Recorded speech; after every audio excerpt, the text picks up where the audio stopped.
जय हिंद विद्यार्थियों, क्या हाल चाल? सब बढ़िया? चलते हैं आज की बेहतरीन सी क्लास की ओर। क्योंकि पिछली क्लास से मैंने प्रमुख तरीके से आपको अटॉर्नी जनरल, महान्यायवादी के बारे में तथा संसद के बारे में प्रमुख जानकारी देने का कार्य किया था, जो कि आपके एग्जाम के लिए तथा आपके जीवन के लिए अति महत्वपूर्ण होने का कार्य करता है। आज मैं प्रमुख रूप से आज आपके सामने बात करने वाला हूँ राज्यसभा की। और राज्यसभा कहीं ना कहीं एग्जाम की दृष्टि से तथा आपके जीवन की दृष्टि से महत्वपूर्ण होने वाला है। यदि आप सोचते हैं 2023 के अंत में एक बेहतरीन सी जॉब चाहते हैं, तो सीधा जुड़ जाएं फ्यूचर एकेडमी XYZ से। क्योंकि यह एक ऐसा प्लेटफॉर्म है जो कि आपको फ्री कंटेंट देने का कार्य करता है। इसके अलावा सभी चीज़ें आपको डिटेल में देखने को मिलती हैं। याद रखिएगा, पिता की फिक्र को फक्र में बदलने वाला यही समय है। और आप कहीं ना कहीं इस काम को कर भी सकते हैं। बशर्ते आपको करना क्या होगा, डेली रिवीजन तथा वीकली रिवीजन करना पड़ेगा। इसके अलावा अपने जीवन में रेगुलर होना पड़ेगा। यदि आप कहीं ना कहीं किसी भी काम में रेगुलर होते हैं, तो आपकी सफलता कहीं ना कहीं पक्की यानी फिक्स होने का कार्य होता है। ठीक है, चिंता मत करो, इस बार सिलेक्शन फ्यूचर एकेडमी XYZ के माध्यम से आपको दिला ही दिया जाएगा। बशर्ते शर्त आपको माननी पड़ेगी, weekly revision, daily revision, regularity, अपने हाथों से नोट्सों को बनाना। इसके अलावा PDF वगैरह भी व्यवस्था है। तो जाएंगे टेलीग्राम पर, टेलीग्राम की लिंक डली हुई है, तो वहाँ से जाकर आप टेलीग्राम पर भी ऐड हो सकते हैं। हमारे विभिन्न प्रकार के बैच चल रहे हैं। पहला Baahubali batch, Ram Setu batch, biology पूरी समाप्त हो चुकी है, हिस्ट्री आपको चल रही है, पॉलिटी चल रही है, स्टैटिक GK चल रही है, और कुछ समय पश्चात आपके सामने मैथ भी प्रस्तुत होने वाली है। और किसी भी चीज़ में कंजूसी नहीं की गई है, सभी चीज़ें जानदार शानदार अपने ही लेवल की गजब तरीके की चीज़ें हैं। ठीक है, चलते हैं आज की बेहतरीन सी क्लास की ओर। ठीक है, स्टार्ट करते हैं आज की क्लास। अगर हम बात करें राज्यसभा की, तो राज्यसभा प्रमुख रूप से अगर हम बात करें तो इसका विघटन नहीं हो सकता है। अगर हम राज्यसभा की बात करें तो इसका विघटन नहीं हो सकता है। जिस कारण इसे स्थायी या उच्च सदन कहते हैं। क्या कहते हैं? जिस कारण इसे स्थायी या उच्च सदन हम कहने का कार्य करते हैं। किस कारण? कहना सर, राज्यसभा का है ना, राज्यसभा का विघटन नहीं हो सकता है, इसी कारण हम इसको स्थायी सदन या उच्च सदन कहने का हम कार्य करते हैं। आगे आप देखेंगे, इसके इसके निर्वाचन में जनता भाग नहीं लेती है। क्या करती है? इसके निर्वाचन में जनता भाग नहीं लेती है। अतः अतः अप्रत्यक्ष मतदान कहा जाता है। क्या कहा जाता है? कि ना सर, अप्रत्यक्ष मतदान किया जाता है। इसमें जनता भाग नहीं लेती है, इसमें अप्रत्यक्ष मतदान किया जाता है। अप्रत्यक्ष मतदान किया किया जाता है, अप्रत्यक्ष मतदान किया जाता है। ठीक है, याद रखना, इसमें जनता भाग नहीं लेती है। किस में? राज्यसभा में। इसमें जनता भाग नहीं लेती है, इसके निर्वाचन में जनता भाग नहीं लेती है। अतः यह अप्रत्यक्ष मतदान, इसे अप्रत्यक्ष मतदान द्वारा किया जाता है। ठीक है, अगर हम बात करें, इसमें मंत्रिमंडल नहीं बैठते हैं। कौन नहीं बैठता? कि ना सर, इसमें मंत्रिमंडल नहीं बैठते हैं, और ना ही इसके बहुमत के आधार पर PM बनते हैं।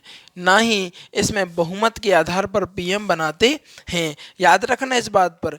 किस में बहुमत के आधार पर PM नहीं बनाया जाता है? कहना सर, वो होता है आपका राज्यसभा में। इसमें मंत्रिमंडल नहीं बैठते हैं। इसमें कौन नहीं बैठता? मंत्रिमंडल नहीं बैठते हैं, और ना ही इसके बहुमत के आधार पर PM बनाए जाते हैं। अतः यह द्वितीय सदन भी कहते हैं। इसको क्या कहते हैं? अतः इसको हम द्वितीय सदन भी कहा जाता है। एक बार एग्जाम में क्वेश्चन आया कि बताइए द्वितीय सदन किसको कहते हैं, तो आपको पता होना चाहिए, द्वितीय सदन जो है वो आपकी राज्यसभा को कहा जाता है। क्या कहा जाता है? राज्यसभा को कहा जाता है। आपको बता दिया एग्जाम में कौन कौन से में आया हुआ है। ठीक है, अब आगे देखो, किसी भी राज्य की शक्ति, क्या कहना सर, किसी भी राज्य की शक्ति किसी भी राज्य से राज्यसभा का चुनाव लड़ सकता है। क्या कर सकता है? राज्यसभा का चुनाव लड़ सकता है। किसी भी राज्य की शक्ति किसी भी राज्य से राज्यसभा का चुनाव लड़ सकता है। एग्जाम्पल अपने प्रमुख रूप से अपने सामने बहुत बेहतरीन तरीके से है, वो है मनमोहन सिंह का। मनमोहन सिंह पंजाब के हैं, जबकि उनने असम से चुनाव लड़ा। कहाँ से? असम से चुनाव लड़ा। समझिएगा, किसी भी राज्य की शक्ति किसी भी राज्य के राज्यसभा का चुनाव लड़ सकता है।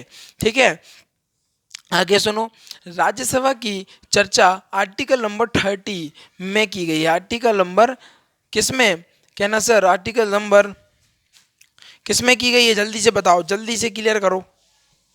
आर्टिकल नंबर,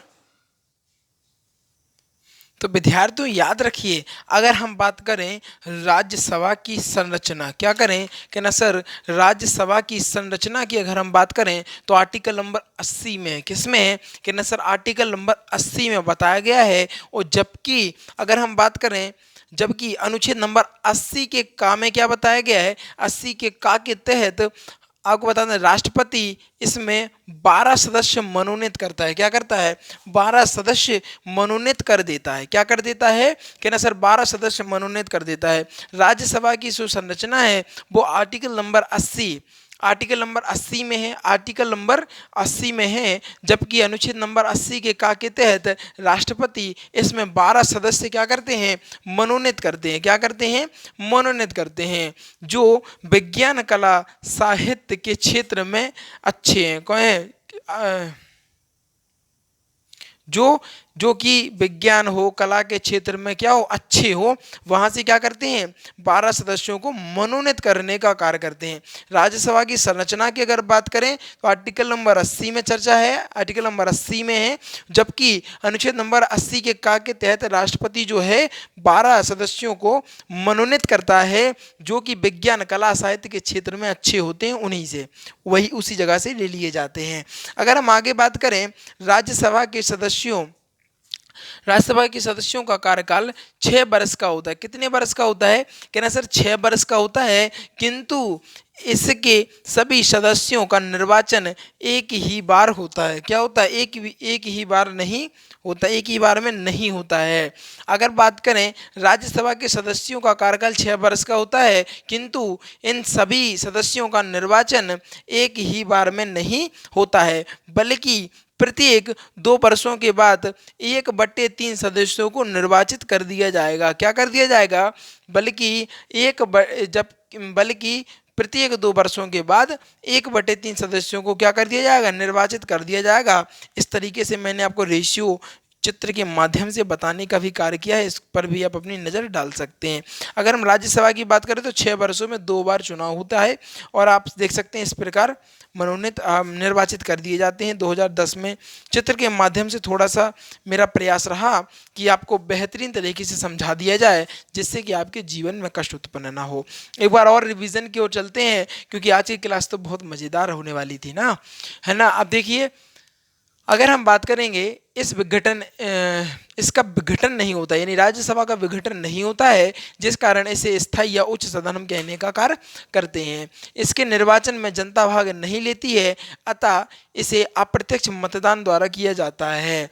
इसमें मंत्रिमंडल नहीं बैठते हैं और ना ही इसमें बहुमत के आधार पर पीएम बनाते हैं।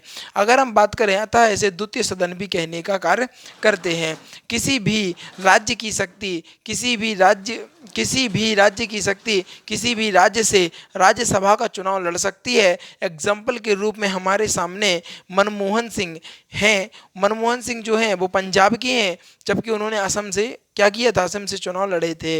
राज्यसभा की जो संरचना है, राज्यसभा की संरचना की बात आर्टिकल नंबर 80 में की गई है, जबकि आर्टिकल नंबर 80 के का के तहत राष्ट्रपति इसमें 12 मनोनीत सदस्य कर देते हैं, जो कि विज्ञान कला साहित्य के क्षेत्र में अच्छे होते हैं, वहीं से लिए जाते हैं। राज्यसभा के सदस्यों का कार्यकाल 6 वर्ष का होता है, किंतु इसके सभी सदस्यों का निर्वाचन एक ही बार में नहीं होता है, बल्कि प्रत्येक 2 वर्ष के बाद 1/3 सदस्य द्वारा निर्वाचित होता है। राज्यसभा में 6 वर्ष में 2 बार चुनाव होते हैं। बताइए, आनंद आया ना क्लास में? भैया बहुत जानदार शानदार थी। बताओ, चित्र के माध्यम से, पॉलिटी में कौन चित्र बताता है, इधर पे तो भैया चित्र के माध्यम से आपको चीज़ों को समझाने का प्रयास किया जा रहा है। इस आशा के साथ कि कहीं ना कहीं आपको चीज़ें बेहतरीन तरीके से समझ में आए और अपने जीवन में आप आगे बढ़ पाएँ। हमारा तो मोटिव यही रहता है। देखो, शिक्षक जो होता है वो सोचता है कि विद्यार्थी का जीवन बन जाए, क्योंकि जब उसका बन जाएगा तो शिक्षक तो बढ़िया बेहतरीन तरीके से, जब आप 4 लोगों के सामने चर्चा करोगे, नहीं हमने आपको बता दें सम्राट सर से पढ़ी हुई हैं क्लास में, बहुत जानदार शानदार पढ़ाते हैं, तो कहीं ना कहीं वो चंद शब्द आपके होते हैं वही हमारे लिए सम्मान्यजनक होते हैं और वही बेहतरीन वही महत्वपूर्ण रहते हैं। ठीक है, इन्हीं चंद शब्दों के साथ देखिए भैया जी विदा लेना चाहूँगा। याद रखिएगा डेली रिवीजन तथा वीकली रिवीजन और विशेष फोकस करिएगा। जीवन में कभी भी आपको पीछे मुड़कर नहीं देखना पड़ेगा, बशर्ते डेली रिवीजन तथा वीकली रिवीजन करना पड़ेगा। ठीक है, इसके अलावा सोच कर रखिए कि अब द्वंद्व कहाँ तक पाला जाए और युद्ध कहाँ तक टाला जाए, और हम राणा के वंशज हैं और फेंक जहाँ तक भाला जाए। ठीक है, ध्यान रखना, रिवीजन डेली करना। इसी के साथ वीडियो को समाप्त करना चाहूँगा, क्लास को समाप्त करना चाहूँगा। जो विद्यार्थी नए हैं वो जल्दी से वीडियो को लाइक कर लेंगे, चैनल को सब्सक्राइब कर लेंगे और शेयर करके आएंगे अपने यार दोस्तों और चाहने वालों के साथ, क्योंकि आज की जो वीडियो थी कहीं ना कहीं बेहतरीन गजब और लाजवाब होने का कार्य कर रही थी। इन्हीं चंद शब्दों के साथ विदा लेना चाहूँगा। जीवन में आनंदित रहिएगा और आगे बढ़ते रहिएगा। थैंक्स फॉर वॉचिंग, और इसका स्क्रीनशॉट ले लीजिएगा और पीडीएफ के लिए टेलीग्राम पर जुड़ जाइएगा। ठीक है, जय हिंद।